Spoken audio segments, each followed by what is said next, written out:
आपका transport system, अभी देखो कैसे होता है ट्रांसपोर्ट, क्या है ट्रांसपोर्ट सिस्टम, ठीक है। देखो या तो आप रोड से जाओगे, या आप रेल से जाओगे, या आप पानी के थ्रू जाओगे, ठीक है, या आप शिप के थ्रू जाओगे, या फिर आप हवाई रास्ते से जाओगे।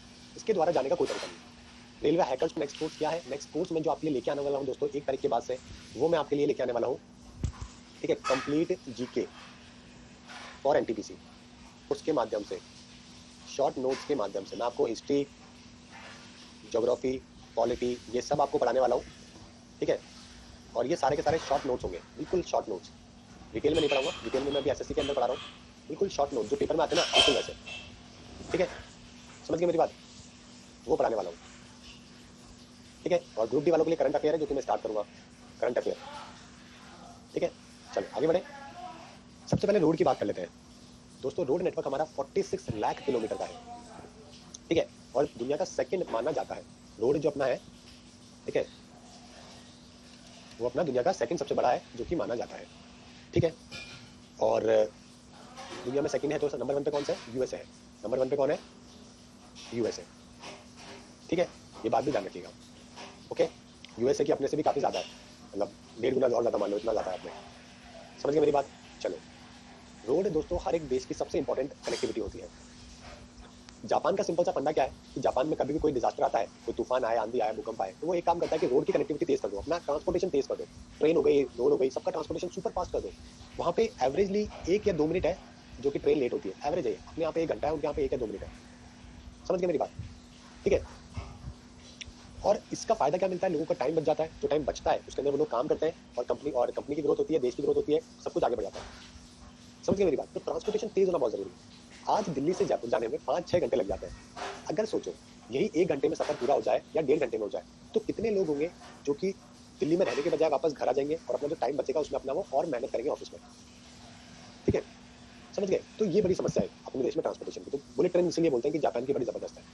ये देखिए, ये हमारा रोड का ट्रांसपोर्ट है, ये रोड के थ्रू है, हमारा रोड वाला तो काफी अच्छा हमने बिछा रखा है, आजादी के बाद हमने काफी काम किया है। एक्सप्रेसवेज हमारे यहाँ पे 1200 किलोमीटर के, नेशनल हाईवे 92 किलोमीटर, स्टेट के जो है तो 1.25 लाख, मेजर रोड 17 लाख, और गांव के अंदर मिला के कोई 27 लाख, वैसे मिला के कोई 45 लाख के आसपास है किलोमीटर जो कि हमारा रोड है, समझ गए। इन रोड्स के अंदर हम डिवाइड करते हैं, ठीक है। यमुना एक्सप्रेस आपको मालूम है ना, सुपर वो है अपना एक्सप्रेस वे है, वैसे KMG एक्सप्रेस वे भी है, ठीक है, इस तरीके से, ठीक है। तो ये आपको यहाँ पे ध्यान रखना। तो कुल मिला के 45 लाख 50 लाख के आसपास है जो कि हमारे रोड की लेंथ है। प्रेजेंटली अगर मैं बात करूँ तो कोई 56 लाख तक भी पहुंच चुका है। 2018 का, 2019 का भी अगर मैं मिला लूँ ना, 2019 का भी देख लूँ, तो कोई 56 लाख के आसपास है जो कि हमारा रोड का पहुंच चुका है, ठीक है, समझ गए मेरी बात। चलो आगे बात करते हैं। वैसे हमारे यहाँ पे हाईवे बनाने की अथॉरिटी कौन है, national highway authority of India, जिसको अपन NHAI कहते हैं। कौन है अभी इसकी हेड, अनीता देसवाल, ये अभी इसकी चेयरपर्सन है, ध्यान रखिएगा। इसको 1988 में बनाया गया, डेवलपमेंट, मेंटेनेंस और मैनेजमेंट करने को लेकर नेशनल हाईवे के, ओके, ये बात आपको ध्यान रखनी है। वैसे ही दोस्तों हमारी एक नेशनल हाईवे डेवलपमेंट प्रोग्राम चलाते हैं जिसके तहत हम हमारे देश के रोड्स आगे बढ़ाते हैं। 1988 में इसको बनाया गया अटल बिहारी वाजपेयी जी के द्वारा। वैसे गोल्डन क्वाड्रिलेटरल की शुरुआत करी गई, नॉर्थ साउथ कॉरिडोर की शुरुआत करी गई। गोल्डन क्वाड्रिलेटरल में क्या है कि हमारे देश की जो 4 राजधानी बड़ी बड़ी सिटी है ना, इनको एक रोड के थ्रू मिला दिया जाए। गोल्डन क्वाड्रिलेटरल कौन कौन सी, दिल्ली, मुंबई, चेन्नई और कोलकाता, इसको बोलते हैं गोल्डन क्वाड्रिलेटरल। वैसे ही नॉर्थ ईस्ट और साउथ वेस्ट, कश्मीर से कन्याकुमारी और गुजरात से अरुणाचल, इसको बोलते हैं north south east west corridor. ये 2 बहुत बड़े प्रोजेक्ट है हमारे देश के, 2 बिग प्रोजेक्ट्स, ठीक है, समझ गए। नितिन गडकरी जी हमारे ट्रांसपोर्ट मिनिस्टर है अभी, transport, highway, railway, transport, highway, ये सब जो है वो नितिन गडकरी जी है, ओके। चलो आगे बात करते हैं। अब भारत के टॉप हाईवेज के बारे में जान लेते हैं। सबसे लॉन्गेस्ट हाईवे कौन सा है भाई दोस्त देश में, पहले NH7 हुआ करता था, अभी वो नहीं है, सबके नाम चेंज हो गए, अभी NH44 है, ठीक है। मैं आपको दिखा देता हूँ, ये देखो NH44 कहाँ से है, कश्मीर से कन्याकुमारी जा रहा है, नजर आ रहा है सभी को, नजर आ रहा है, ये देखो, ये रहा, ये हमारे देश का लॉन्गेस्ट है, ठीक है, NH44। पहले इसको NH4 भी बोला, NH7 भी बोला करते थे। टोटल लेंथ है 3745 किलोमीटर की। देखो कहाँ से जा रहा है, कौन सी सिटी से जा रहा है, ये सब आपको याद नहीं करना है, ये तो मैंने आपको रेफरेंस के लिए बता दिया, बाकी आपको याद नहीं करना है, वरना ये बन जाओगे इसको याद करने में, ओके। ये रहा आपका NH44। नेक्स्ट बात करते हैं NH27। ये कहाँ जा रहा है, गुजरात से आसाम की तरफ, यानी कि क्या बोल सकते हो भाई इसको, ठीक है, यानी कि नीचे से ऊपर तो हो गया NH44 और ऐसे हो गया NH27, नॉर्थ साउथ ये हो गया आपका वेस्ट से ईस्ट में जाने वाली जो है वो NH27 है। दिख गई? गुजरात, राजस्थान, मध्य प्रदेश होते हुए जा रहा है। ये देखो मैप दिखा देता हूँ, ये देखो NH27 बोला है ना, ये देखो दिख रहा है यहाँ पे, ये रोड जा रही है इधर से, दिख रही है क्या? ये देखो, इसको अपन बोलते हैं NH27। आपसे पूछें कि बताइए गुजरात से नॉर्थ ईस्ट में कौन सी रोड जा रही है, तो आप NH27 बोलोगे। ये लाइफ लाइन हो गई एक तरीके से। ये क्या हो गई? लाइफ लाइन हो गई हमारे नॉर्थ ईस्ट इंडिया की। ठीक है, आगे बढ़ते हैं। NH48 को दोस्तों 4 और 8 से मिला के बनाया गया है। ओके, दिल्ली से तमिलनाडु जा रही है, दिल्ली से तमिलनाडु। ये तीसरा सबसे बड़ा है, थर्ड बिगेस्ट। पहले तो हो गया आपका NH44, दूसरा हो गया NH27 और तीसरा हो गया आपका दिल्ली से तमिलनाडु NH48। दिखाऊं? ये देखो दिल्ली कहाँ है, 48 की बात हो रही ना। ये देखो यहाँ से स्टार्ट है पीले कलर का, ये वाला जो नजर आ रहा है ना आपको, ये 48 है। 4 और 8 को मिला के बनाया है, दिल्ली से तमिलनाडु यानी कि चेन्नई यहाँ तक। समझ में आ गया? भारत के कोने से होता हुआ जो जा रहा है ये है 48, NH48 इसको कहते हैं। समझ गए? NH48 बहुत सारे सिटीज होते हुए जाएगा, तमिलनाडु, दिल्ली से तमिलनाडु आप इसको याद कर सकते हैं। ठीक है, ये देखो इस तरीके से दिल्ली से मुंबई जा रहा है, फिर मुंबई से चेन्नई जा रहा है। ओके, NH जयपुर होते हुए, दिल्ली से जयपुर आओगे, जयपुर से उदयपुर जाओगे, उदयपुर से गांधीनगर, तो NH48 इसको कहते हैं। हाँ भाई बना देंगे हिस्ट्री के लिए वीडियो आपकी, डोंट वरी। फिर आता है NH52। ये क्या है? पंजाब से कर्नाटका, पंजाब से कर्नाटका यानी कि ऊपर की तरफ है। आपको दिखा देता हूँ, ये देखो 52 पंजाब से कहाँ जा रहा है? कर्नाटका। ये देखो इंडिया के बीच में से जा रहा है। ये कौन सा है? NH52 है। ठीक है, यानी कि NH44 कश्मीर से कन्याकुमारी, NH27 नॉर्थ से ईस्ट से लेकर वेस्ट, NH48 दिल्ली से लेकर तमिलनाडु, दिल्ली जयपुर बॉम्बे होते हुए चेन्नई, NH52 पंजाब से कर्नाटका। सिंपल है, कोई दिक्कत नहीं है। चलो भाई आगे आ जाओ। NH52 बता दिया, NH52 बता दिया मैंने आपको, पंजाब से कर्नाटका। ठीक है, ये NH52 था ना, ये वाला ऐसे जाने वाला। फिर आता है NH30, ये उत्तराखंड से जा रहा है तेलंगाना। मतलब जैसे कि ये हमारा इंडिया है, सेंटर है ये, इधर से तो आ रहा है NH, हमने अभी कौन सा किया 52, इधर से जो आ रहा है ना ये NH30 है, यूके से उत्तराखंड। दिखाता हूँ आपको मैप में, पहला वाला मैप दिखाता हूँ। ये देखो उत्तराखंड से, ठीक है, तेलंगाना ये जा रहा ना, ये वाला, ये NH30 है। इस साइड में 52 है, बीच में 44 है। समझ रहे हो? यानी कि अगर मैं इसको थोड़ा सा इस तरीके से देखूं, इधर तो आ रहा है 30, बीच में आ रहा है 44 सबसे बड़ा, और इस साइड आ रहा है 52। ठीक है, और लास्ट में जो है वो यहाँ पे चल रहा है 48। ऐसे जो जा रहा है वो जा रहा है NH27।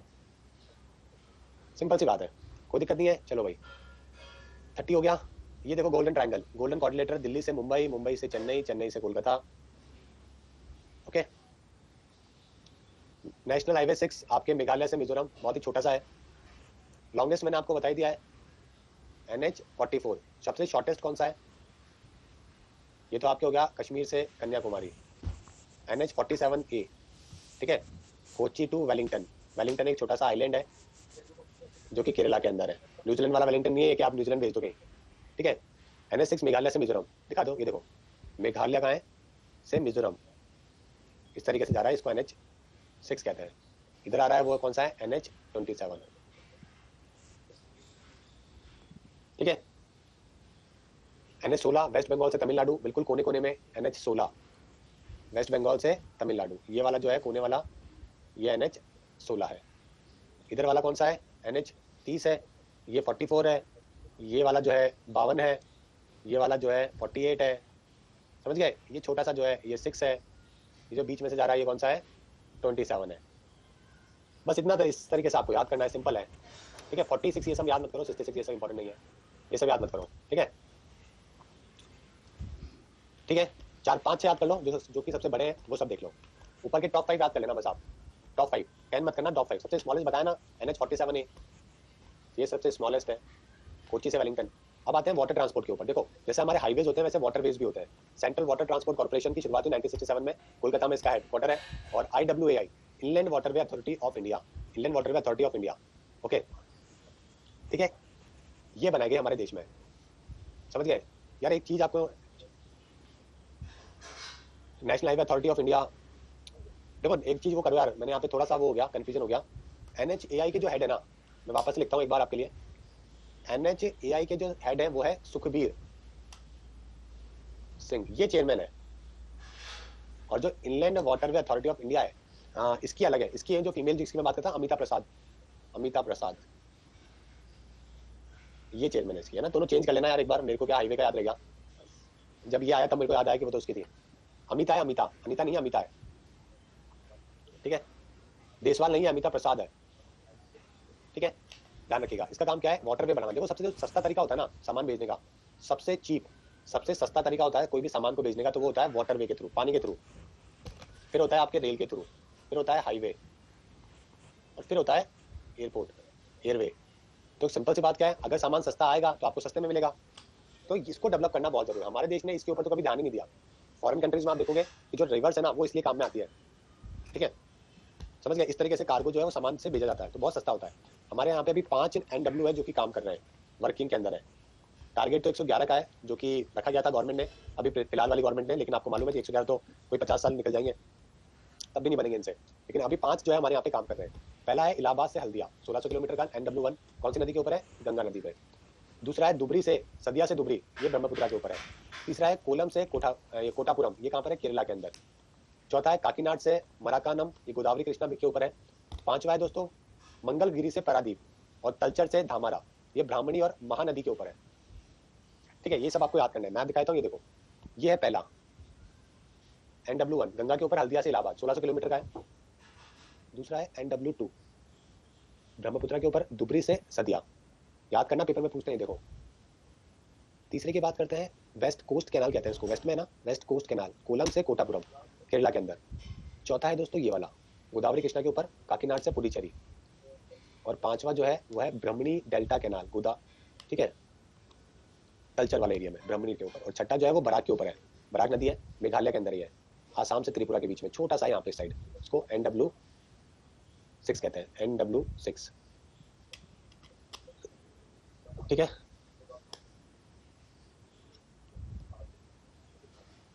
ठीक है ना, ध्यान रखो।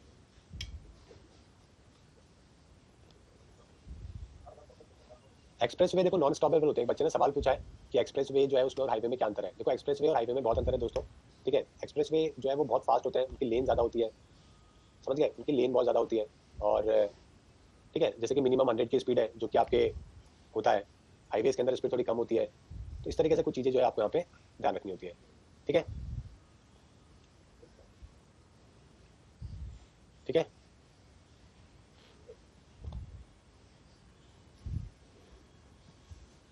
एक जयंता बोल रहे हैं सर, इंडिया इतना पैसा फाइटर प्लेन में क्यों स्पेंड करता है जब वॉर ही नहीं पॉसिबल है। अरे भाई लेना पड़ता है, डराने के लिए तो लेना ही पड़ता है ना, ठीक है।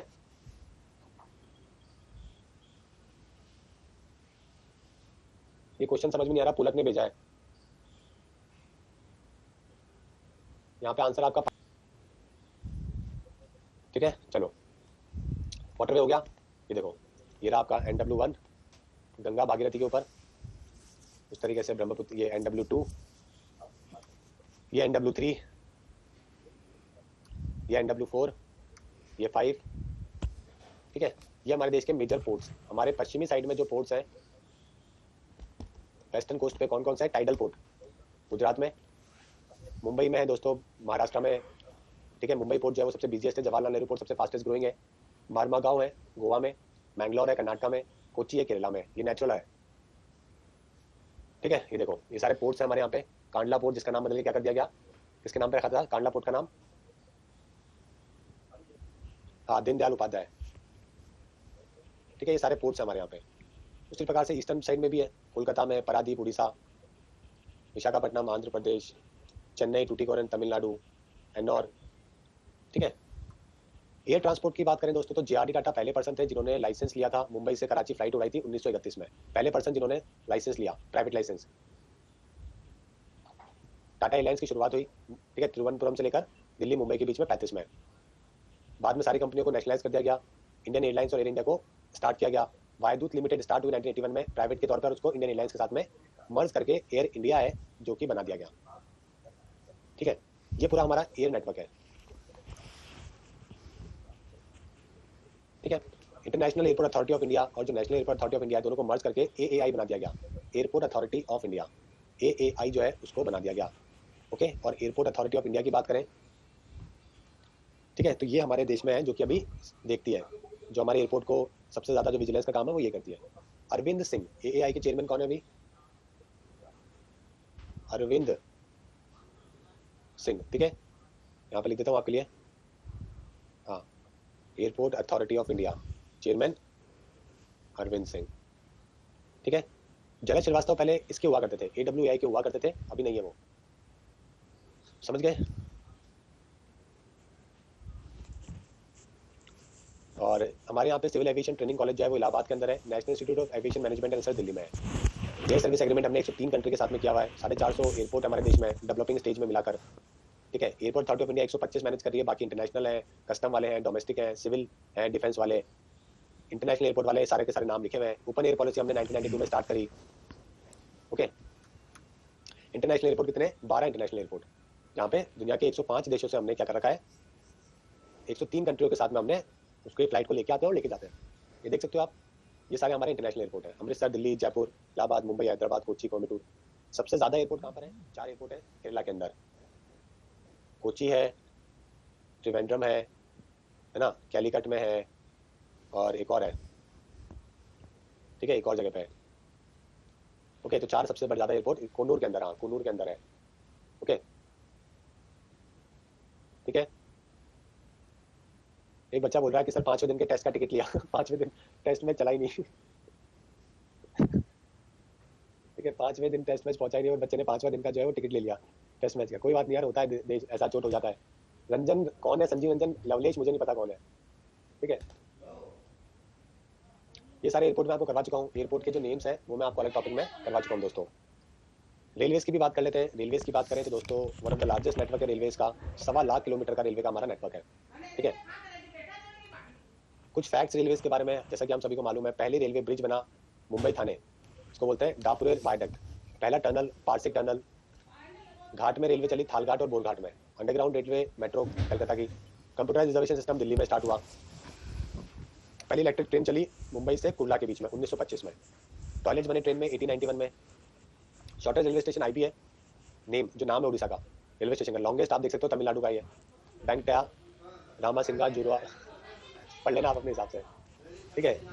वेंकटया नारा सिम्हा राजू वर्य पट्टा पेटा, ये पूरा नाम है इसका ठीक है। गोरखपुर रेलवे स्टेशन सबसे बड़ा प्लेटफॉर्म। लॉन्गेस्ट रेलवे ब्रिज है वैम्बनाथ वाला। लॉन्गेस्ट टनल है पीरपांजल। ओल्डेस्ट लोकोमोटिव है फेरी क्वीन, ठीक है। रेलवे फास्टेस्ट है भोपाल शताब्दी। अभी तो वंदे भारत हो चुकी है, वंदे भारत। हावड़ा अमृतसर एक्सप्रेस है जिसमें मैक्सिमम नंबर ऑफ हॉल्ट आते हैं, 115 हॉल्ट है, 15 बार रुकती है इसका मतलब। स्टीम लोकोमोटिव कंट्री में बने स्टॉप हो गए 72 में। रेल म्यूजियम दिल्ली में। लॉन्गेस्ट रनिंग ट्रेन जो है वो विवेक एक्सप्रेस है, डिब्रूगढ़ से कन्याकुमारी। शॉर्टेस्ट डिस्टेंस जो है वो 3 किलोमीटर का है। नवापुर जो है 2 स्टेट में, एक तो महाराष्ट्र में भी, गुजरात में भी। रेलवे का है भालू है अपना मैस्कॉट। महाराजा एक्सप्रेस लग्जरी ट्रेन है जो कि IRTC के द्वारा चलाई जाती है, उसको वर्ल्ड की सबसे लग्जरी ट्रेन बताया गया। डायमंड कॉन्टिनेंटल प्रोजेक्ट है चारों सिटीज को कनेक्ट करने को लेकर, जैसे रोडवेज का ना वैसा ही है। ये हमारे 16 रेलवे जोन है, इनफैक्ट 17 हो चुके हैं रेलवे जोन हमारे यहाँ पे, ये सब आपको मालूम है, ठीक है। तो ये हमारा इंपॉर्टेंट आज का टॉपिक था दोस्तों जो कि हमने कवर किया। उम्मीद करता हूँ कि आपको समझ में आ गया होगा और हमारे ट्रांसपोर्ट सिस्टम जो है ना वो आपको पूरा समझ में आ गया होगा किस तरीके से दोस्तों। 18 जोन है टोटल 18 जोन है, इसको 16 की जगह 18 कर लेना, सॉरी गाइज, इसको 18 कर लेना, ठीक है। और इस तरीके से हमने सबको कवर किया। मेट्रो एक तो रेलवे कोलकाता का, साउथ कोस्ट रेलवे भी विशाखापट्टनम में स्टार्ट हो गया है। साउथ कोस्ट लिखा हुआ नहीं है इसमें, विशाखापट्टनम में। और एक कौन सा है? कोलकाता का मेट्रो है, ठीक है। ये सब याद नहीं करना है आपको, सिर्फ और सिर्फ 2-3 बार पढ़ना है। रीडिंग करोगे आपको सब समझ आ जाएगा। पेपर में क्या आता है? एक तो ये रेलवे जोन आता है, मैं आपको वापस से बता रहा हूँ पेपर में क्या आता है। ये तो मैंने आपको नॉलेज के लिए बताया है, नॉलेज तो आपको पूरी होनी चाहिए ना। ये सब आपसे पेपर में आता है रेलवे के एग्जाम में। एयरपोर्ट वाला टॉपिक मैं आपको करा चुका हूँ, ये आता है, ठीक है। ये सब नहीं पूछते हैं, ये सब नहीं पूछते हैं। ये 5 जो है ना, ये 5 ये इंपॉर्टेंट है, बस जो इंपॉर्टेंट है बस वही करना है। बाकी तो मैंने आपको नॉलेज के लिए बताया यार, आपको ऐसा ये इंपॉर्टेंट है, ठीक है। और ये ऊपर के जो टॉप 5 है ना हाईवे, ये टॉप 5 जो सबसे बड़े वाले जो 5 हाईवेज है आपको ये याद करने हैं, ठीक है।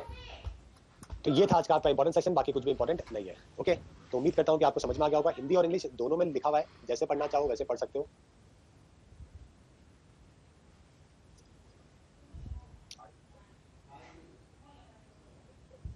चलो तो शुरुआत करें। तो जैसा कि आपको मालूम है दोस्तों कि आज के हमारे 2 टॉपिक है और 2 टॉपिक हम लोग आज कवर करेंगे। एक बार मैं आपके लिए लगा देता हूँ, इमेज को लगा देता हूँ, आपके लिए थोड़ा सा सही रहेगा। Just give me a second. आज हमारे कौन से 2 टॉपिक हैं ये मैं आपको बता देता हूँ एक बार। एक तो ये रही आज की फाइल। ठीक है, देखो 2 टॉपिक है आज जो हम कवर करने वाले हैं। एक तो ये, ठीक है, हमारे न्यूट्रिशन को लेकर। एक तो न्यूट्रिशन को लेकर कि भाई कौन कौन सी न्यूट्रिशन होते हैं और साथ में उनके डिजीज कौन कौन से होते हैं, उनसे रिलेटेड डिजीज के बारे में हम लोग पढ़ेंगे। Nutrition and related disease. आज आपको अपनी हेल्दी रहने की काफी सारी चीजें जानने को मिलेगी। ठीक है, नेक्स्ट आपका जो टॉपिक है वो बहुत ही सिंपल सा टॉपिक है, भारत के प्रधानमंत्री और प्रेसिडेंट के बारे में। बिल्कुल बच्चों वाला टॉपिक है, लेकिन फिर भी आपको पता होना चाहिए, तो बहुत ही, तो मैंने इसको ले लिया है। ठीक है, सिंपल सा टॉपिक है, कोई दिक्कत नहीं है। चलो शुरुआत करें। अगर आप लोग रेडी हो तो जल्दी से मुझे यस करके बता दो, फिर हम आज की शुरुआत करते हैं। चलो, कुछ बच्चों के कमेंट आए हुए हैं। ज्योति बोल रहे सर मैं रोज से मत पढ़ना सर, आप मेरे कोटेशन अच्छा ठीक है ज्योति, बिल्कुल डेफिनेटली।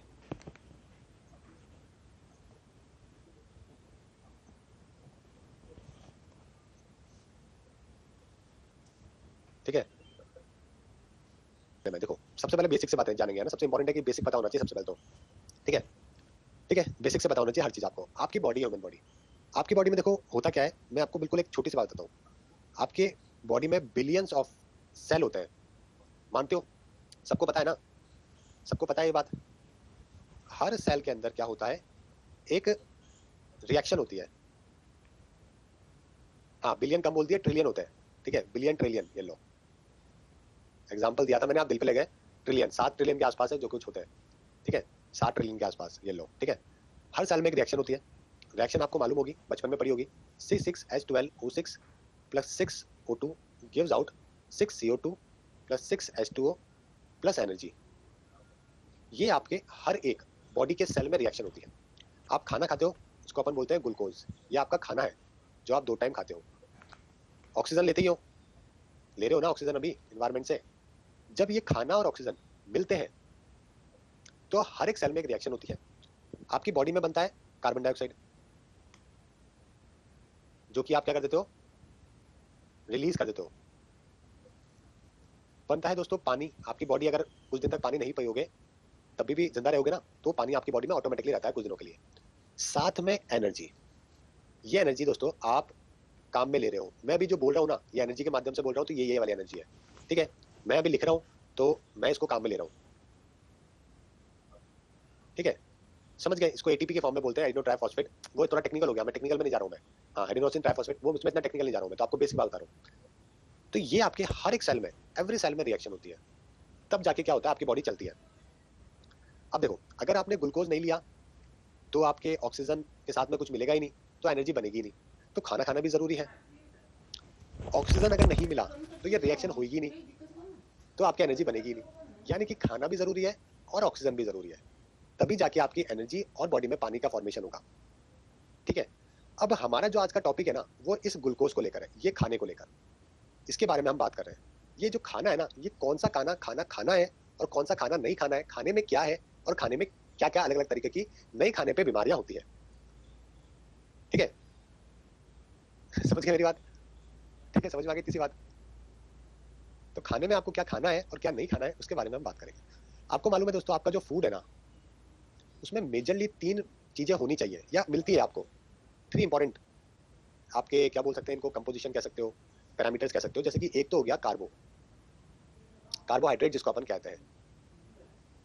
ठीक है, दूसरा हो गया फैट, तीसरा हो गया, 4 ले लो आप इसको, प्रोटीन, और चौथा ले लो आपके ठीक है, मिनरल्स। ठीक है, अभी देखो कार्बोहाइड्रेट का क्या होता है दोस्तों, कि कार्बो आपकी बॉडी में ज्यादा होना चाहिए। ठीक है, आपकी बॉडी में कार्बो फूड जो है ना, ये आपके लिए क्या होता है, गुड होता है। ठीक है, आपको बहुत चीजों में मिलता है, दलिए में मिलता है आपको। ठीक है, आपकी रोटी में मिलता है, बहुत सारी चीजों में आपको कार्बो है जो कि मिल जाता है। 1 ग्राम ऑफ कार्बोहाइड्रेट से आपको 4 ग्राम है जो कि 4 कैलोरी मिलती है। 1 ग्राम कार्बो खाने से आपको 4 कैलोरी है जो कि मिलती है। नॉर्मली दोस्तों एक मेल की अगर मैं बात करूं तो 2200 से 2600 कैलोरी है जो कि कंजप्शन होता है। 1800 से 2200 के बीच में होता है महिलाओं का, और 2200 से 2600 के बीच में पुरुष है जो कि अपने डाइट को लेते हैं। ठीक है, 1 ग्राम 4 कैलोरी के बराबर होता है। वैसे ही फैट जो है ना वो 1 ग्राम दोस्तों आपके 9 कैलोरी के बराबर होता है। यानी कि फैट वाली चीज खाओगे तो ज्यादा कैलोरी मिलेगी और मोटे हो जाओगे। कार्बो वाली खाओगे तो आपको फायदा मिलेगा। कैसे? एनर्जी इसके अंदर दोस्तों फास्ट आपको मिलती है। फैट के अंदर आपको एनर्जी जो है वो बड़ी ही धीरे धीरे कन्वर्ट होती है। समझ गए मेरी बात? इसीलिए आपको बोलते हैं कि फैट वाली जो चीजें हैं उसको अवॉइड करना चाहिए। ठीक है, कार्बोहाइड्रेट का जो कन्वर्जन होता है वो भी शुगर में होता है। ठीक है, प्रोटीन का होता है अमीनो एसिड में, और फैट का होता है फैटी एसिड और ठीक है ग्लाइसेरोल के अंदर। मैं आपको लिख देता हूँ, कार्बोहाइड्रेट का जो कन्वर्जन है वो आपके सीधे इनटू शुगर के अंदर होता है। ठीक है, प्रोटीन की अगर मैं अभी प्रोटीन पे आया नहीं हूँ, अभी हम बात करेंगे प्रोटीन के बारे में। समझ गए? तो यानी कि डायरेक्टली आपकी बॉडी के अंदर शुगर में कन्वर्जन हो रहा है और आपको चीजें जो है मिल रही है। फैट के अंदर जो कन्वर्जन हो रहा है वो फैटी एसिड के अंदर हो रहा है और ग्लाइसरॉल के अंदर हो रहा है। ठीक है, जो कि हमारे लिए इतनी ज्यादा यूटिलिटी नहीं बन पाती है। प्रोटीन के अंदर दोस्तों कन्वर्जन होता है अमीनो एसिड के अंदर। ठीक है, प्रोटीन तो कार्बो और फैट तीनों से आपको एनर्जी मिलती है। एनर्जी तो आपको तीनों से मिलेगी। ओके, कार्बो से आपको मिलेगी, जल्दी मिलेगी। फैट से थोड़ी सी आपको कम देर से मिलेगी। और प्रोटीन जो है ना ये आपके मसल के लिए काम आता है, मसल को रिपेयर करने के लिए, साथ में मेंटेनेंस के लिए। जब भी आप एक्सरसाइज करते हो ना तो आपकी डैमेज होती है सेल, तो उसको रिपेयर करने के लिए काम में आता है प्रोटीन। समझ गए? बोलते ना कि आपके वेट, बॉडी वेट के हिसाब से जो है आपको, जैसे मान लो अगर आप 70 किलो के हो ना तो आपको 70 केजी जो है वो प्रोटीन लेना चाहिए डेली का। अगर आपको बॉडी बनानी है तगड़ी वाली जिम के लिए तो 2x कर लो, 1.5 गुना कर लो उसको। तो 70 किलो अगर आपका वेट है तो आप 100 या फिर 125 ग्राम प्रोटीन जो है ना, 125 ग्राम जो है प्रोटीन जो है आपको लेना चाहिए, तो आपकी बॉडी बन जाएगी। अगर आपने कार्बो और बॉडी में मान लो अपनी रिक्वायरमेंट से कम लिया, जैसे कि आपकी रिक्वायरमेंट है 2400 की, आपने 200-300 कम लिया है तो आप पतले हो जाओगे। फैट में भी सेम सीन है, अगर कैलोरी बढ़ गई तो आप मोटे हो जाओगे। समझ गए? और प्रोटीन का भी यही है, 70 किलो वेट है तो आपको बॉडी, नॉर्मल बॉडी मेंटेन करने के लिए 50-60 ग्राम में आपका काम हो जाएगा। और अगर आपको बॉडी बिल्डिंग करनी है तो 100-125 ग्राम प्रोटीन है जो कि आपको ले लो, आपकी बॉडी जो है जबरदस्त बन जाएगी। ठीक है, सलमान खान बन जाओगे। ओके, समझ गए? फिर आता है आपके मिनरल। ये आपकी अगर बॉडी में नहीं जाते हैं, देखो अगर आपके कार्बो बॉडी में नहीं जाएगा ना तो आपकी थोड़ी सी वीकनेस आएगी, आप पतले हो जाओगे, है ना। फैट नहीं जाएगा तो आपके थोड़ा बॉडी में क्या स्लिम ट्रिम बॉडी बन जाएगी। प्रोटीन नहीं जाएगा तो आपके हाथ पैर दर्द करेंगे। लेकिन अगर दोस्तों ये मिनरल आपके बॉडी में नहीं गए तो आपकी डेफिशिएंसी हो जाएगी और आपको बहुत सारे डिजीजेज है जो कि हो जाएंगे। अब ये कौन कौन से डिजीजेज है इनके बारे में हम लोग पढ़ने वाले हैं। समझ गए? किस किस से क्या क्या बीमारी होती है।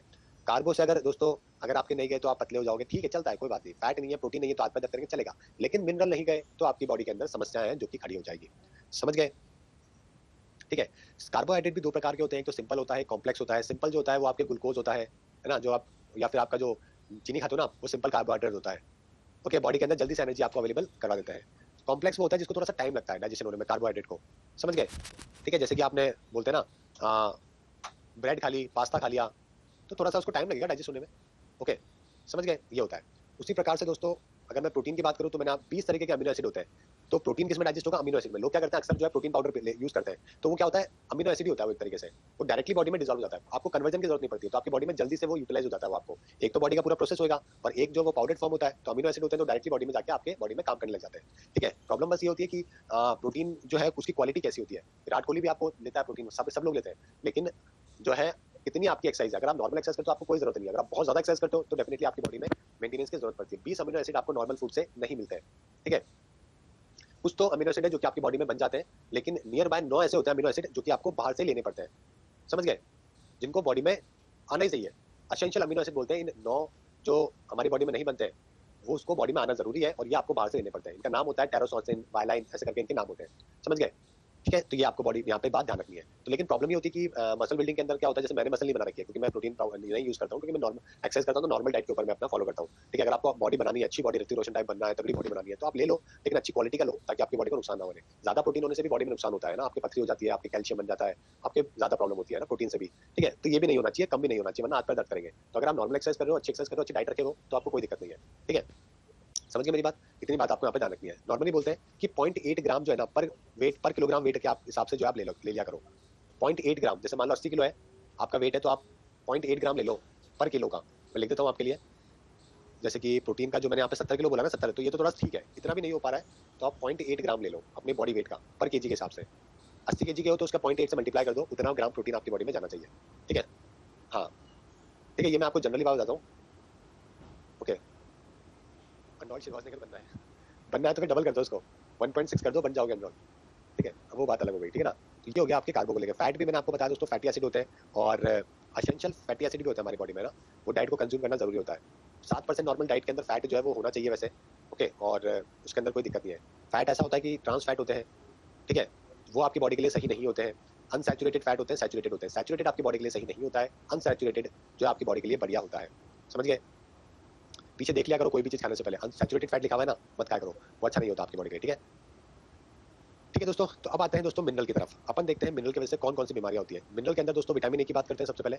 आपको नाइट ब्लाइंडनेस, विटामिन ए की कमी हो जाएगी तो आपको रात को दिखना कम हो जाएगा।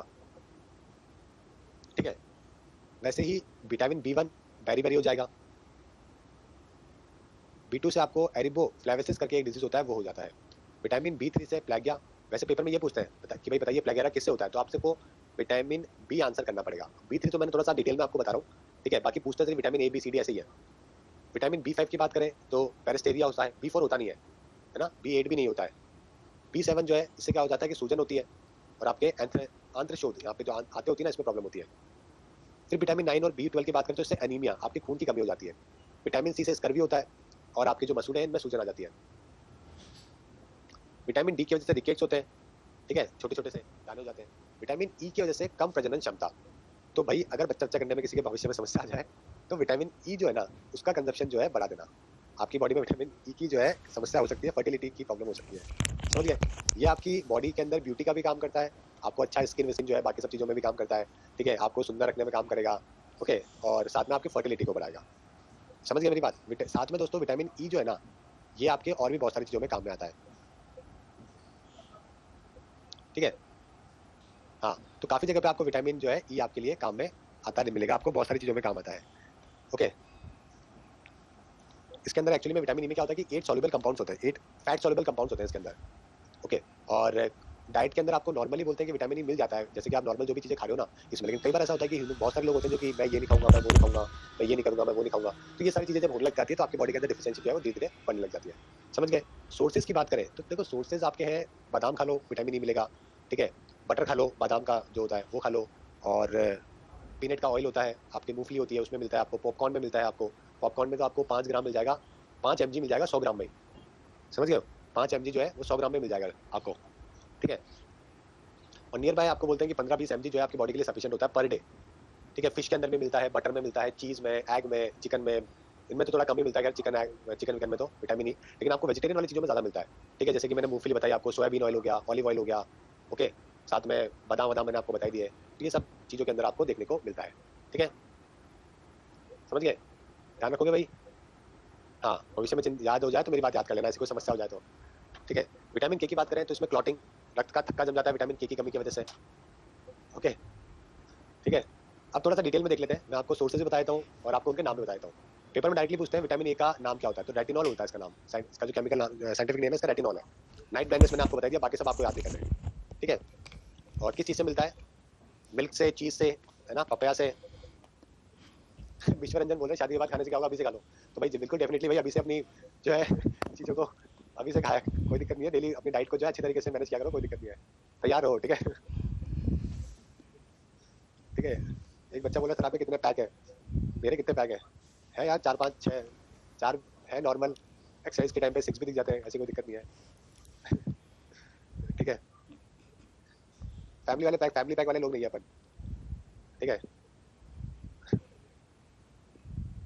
चलो आगे बात करते हैं, और विटामिन B1 की बात करें तो थायमिन बोलते हैं इसको, बैरी बैरी है। और ठीक है, डेफिशिएंसी की बात करें तो डेफिशिएंसी बैरी बैरी मैं आपको बता चुका हूँ ना। B2 की बात करें तो रिबोफ्लोविन बोलते हैं इसको अपन, B3 को बोलते हैं नाइसिन, है ना, B5 को पेंटा, पेंटा का मतलब होता है 5, तो ये B5 हो गया। पायरिकडॉक्सिन जो होता है वो विटामिन B6 की वजह से होता है। ठीक है, समझ गए? B7 होता है बायोटीन, ये बायोटीन दोस्तों आपके लिए इंपॉर्टेंट होता है। बायोटीन भी बहुत इंपॉर्टेंट है, आपकी बाल झड़ने की प्रॉब्लम जो है ना, बाल जो है ना आपके कम हो जाते हैं, बाल गिर रहे हैं, बालों के लिए आपके बहुत इंपॉर्टेंट है। ओके, बायोटीन का इंटेक बढ़ा दो, आपके बाल गिरना कम हो जाएंगे। ठीक है, नेक्स्ट बात करते हैं B9 फॉलिक एसिड, ये भी बहुत इंपॉर्टेंट होता है दोस्तों, फॉलिक एसिड भी। ओके, एक बच्चा बोल रहा है कैसे इंटेक बढ़ाए। देखो ना यहाँ पे मूंगफली खा लो, व्हाइट ब्रेड खा लो, व्हीट ब्रेड खा लो। जो व्हीट ब्रेड होती है ना अपने गेहूं की, जिसको अपन बोलते हैं ब्राउन ब्रेड, जिसको अपन कहते हैं ब्राउन ब्रेड कहते हैं। एक तो व्हाइट ब्रेड आती है, वो तो मैदा की होती है, वो मत खाया करो कभी भी। ब्राउन खाया करो, ये गेहूं की होती है, समझ गए। 2-4 रुपए महंगी आएगी लेकिन सही है। चीज हो गया, पोर्क मत खाना, खाते हो कोई बात नहीं, लेकिन मेरा तो सजेशन यही है। बाकी एग अगर आप खाते हो तो एग में मिल जाएगा आपको, ठीक है। ठीक है, चलो फॉलिक एसिड भी इंपॉर्टेंट है दोस्तों, फॉलिक एसिड भी आपके लिए काफी इंपॉर्टेंट है। फॉलिक एसिड से भी है ना आपको बहुत सारी, ठीक है, प्रेगनेंसी के टाइम पे बोलते हैं कि फॉलिक एसिड का यूज बहुत ज्यादा होना चाहिए, है ना, अपनी बॉडी को मेंटेन करने में, डीएनए को चेंज होने से बचाने में। डीएनए चेंज होता है तो कैंसर होता है, आपको मालूम है ना। तो फॉलिक एसिड अगर आपकी बॉडी में ठीक ठाक है तो आपको कैंसर से होने से बचाता है। साथ में प्रेगनेंसी के टाइम पे भी जो है फॉलिक एसिड आपको काफी मदद है, जो कि अवेलेबल करवाता है। फॉलिक एसिड की टैबलेट जो कि दी जाती है अगर ऐसा कुछ केस होता है तो, है ना, ठीक है। तो ये भी आपको ध्यान रखना है, समझ गए, ठीक है। ज्यादा इंटेक की इसकी रिक्वायरमेंट भी नहीं होती, कोई 1 या 2 mg के आसपास होती होगी, इससे ज्यादा मुझे लगता नहीं है इसकी रिक्वायरमेंट होती है। ओके, आगे बढ़े। हाँ बिल्कुल ठीक है, हाँ फॉलिक एसिड फीमेल के लिए बड़ा कॉमन है ना। फिर आगे बात करते हैं विटामिन B12 को लेकर। विटामिन B12 दोस्तों वेरियस कोबैलेमिस के अंदर आपको जो है मेमोरी लॉस की प्रॉब्लम है, याद नहीं रहता है, अनीमिया की प्रॉब्लम है, खून की कमी है, तो पैरालिसिस की है, तो आपको दोस्तों इन चीजों के अंदर आपको नॉर्मली B12 मिलता है, ठीक है। ओके, एक बच्चा बोल रहा है पोर्क क्या होता है। अरे जो भाई सुअर का जो मांस होता है उसको अपन पोर्क कहते हैं, ठीक है। हाँ पिग जो होता है ना, पिग, उसके उसको कहते हैं। बीफ होता है गाय का मीट जो होता है, बीफ होता है काऊ का मीट, ठीक है। हेयर फॉल के लिए बता दिया ना क्या करें यार, बायोटीन यूज करो ना हेयर के लिए, ठीक है। फिर विटामिन सी की बात करें तो एस्कॉर्बिक एसिड, स्कर्वी होता है। ओके, इसके अलावा विटामिन डी की बात करें तो कैरीफेरल भी कहते हैं इसको, रिकेट इसकी वजह से होता है, ये सब मैं आपको बता चुका हूँ। विटामिन ई मैं आपको बता चुका हूँ, ठीक है, ये सब हम डिस्कस ऑलरेडी कर चुके हैं। विटामिन B12 के और कुछ बता सकते हो विटामिन B12 के बारे में। विटामिन B12 के यूजेस, विटामिन B12 के भी देखो काफी यूजेस है, ऐसी बात नहीं है विटामिन B12 के। ओके, याददाश्त वाला तो मैंने आपको बता दिया ना। हाँ, बोन के भी कई सारे लोगों की प्रॉब्लम होती है ना, बोन स्ट्रॉन्ग नहीं होती है, तो बोन के टाइम पे भी विटामिन B12 आपके लिए बेनिफिशियल होता है वैसे, ठीक है। एनर्जी बूस्ट के लिए भी B12 काफी काम में आता है, समझ गए। एनर्जी बूस्ट के अंदर भी काफी काम है जो कि B12 आपको करता है, समझ गए। अगर आप डेली का B12 अगर आपका सही चल रहा है, नियर बाय 1 या 2 माइक्रोग्राम होती है, इसकी भी क्वांटिटी ज्यादा लेनी नहीं होती है, ओके, ठीक है। डेयरी प्रोडक्ट में मिल जाता है आपको, दूध के अंदर, चीज में, मिल्क में, सोया मिल्क में, इन सब के अंदर आपको ये जो है मिल जाता है नॉर्मली, ठीक है। ठीक है, आगे बढ़े। असेंशियल फैटी एसिड की बात करें तो दोस्तों ओमेगा 3 बहुत इंपॉर्टेंट होता है। किसी कमर में प्रॉब्लम है ना, अगर कमर में प्रॉब्लम है तो आपके लिए ओमेगा एसिड जो है वो बैकबोन के लिए बहुत इंपॉर्टेंट होता है, ठीक है। आपको फिश का कंजप्शन, फिश ऑयल यूज करना चाहिए अगर आपके कमर में दर्द होता है तो। बैकबोन के लिए ओमेगा 3 बहुत इंपॉर्टेंट होता है और फिश ऑयल में आपको मिल जाता है। फिश ऑयल की टैबलेट्स भी आती है, अगर आप फिश ऑयल वैसे नहीं ले सकते तो टैबलेट के फॉर्म में भी ले सकते हो, ठीक है। साथ में ऑलिव ऑयल के अंदर भी होता है, कई लोगों के बैकबोन की बड़ी प्रॉब्लम होती है, ठीक है, तो उसमें फैटी एसिड्स होता है ओमेगा 3, ये आपको फिश में बहुत मिलता है वैसे। विटामिन के क्लॉटिंग ऑफ ब्लड को लेकर आपको ग्रीन वेजिटेबल में मिलता है। आयरन की कमी से आपका एनीमिया हो जाएगा, खून की कमी। पोटेशियम दोस्तों इंपॉर्टेंट होता है, हाई ब्लड प्रेशर की प्रॉब्लम होती है, मसल के अंदर क्रैम्प आने लगते हैं पोटेशियम की कमी से, ठीक है। फिश ऑयल कौन सा है, अरे क्या होता है फिश का ऑयल, कौन सा, क्या मैं लाके तो ना दिखाऊंगा यहाँ पे आपको कैसे सवाल पूछते हो यार। कैल्शियम की कमी से आपको मालूम है आपकी हड्डियां जो है, बोन, टीथ, है ना, इसकी कमी होती है। विटामिन डी की रिक्वायरमेंट होती है अगर आपको कैल्शियम का ऑब्जर्वेशन करना है तो। विटामिन डी आपको सनलाइट से मिलता है ना, तो अगर आप सूर्य के सामने बिल्कुल भी नहीं आते तो ये भी बड़ा नुकसान है। ऑस्ट्रेलिया में, यूरोपियन कंट्री में विटामिन डी नहीं मिलता तो टैबलेट खाते हैं विटामिन डी की, ताकि उनके स्किन की प्रॉब्लम ना हो। तो अगर आपको थोड़ा बहुत, ठीक है, धूप में रहना चाहिए हमेशा, ऐसा नहीं बिल्कुल ही धूप अवॉइड कर दो, तो विटामिन कैल्शियम का ऑब्जर्वेशन विटामिन डी की वजह से होता है, ठीक है। तो ये अच्छी बात है ना। फिर मैग्नीशियम की बात करें तो ये आपके हार्ट अटैक की प्रॉब्लम करता है। सोडियम की कमी होगी तो आपके कई लोगों की आती है नक्सी आती है, खून बहने लगता है नोज से, नौसिया, सिर में दर्द होना, ये सब सोडियम की कमी की वजह से होता है, ठीक है। ये लोग जो होते हैं ना, ये हमेशा देखना वेजिटेबल को अवॉइड करते हैं, जो ग्रीन वेजिटेबल होते हैं ना, जिनके नक्सी आती है, नाक से खून बहता है, सिर में दर्द होता है, ये ज्यादातर वो बच्चे होते हैं जो कभी भी ग्रीन वेजिटेबल नहीं खाते हैं, ये उनके ज्यादा होती है प्रॉब्लम। क्यों? क्योंकि उनके पोटेशियम, सोडियम की जो है उनकी बॉडी में डेफिशिएंसी है।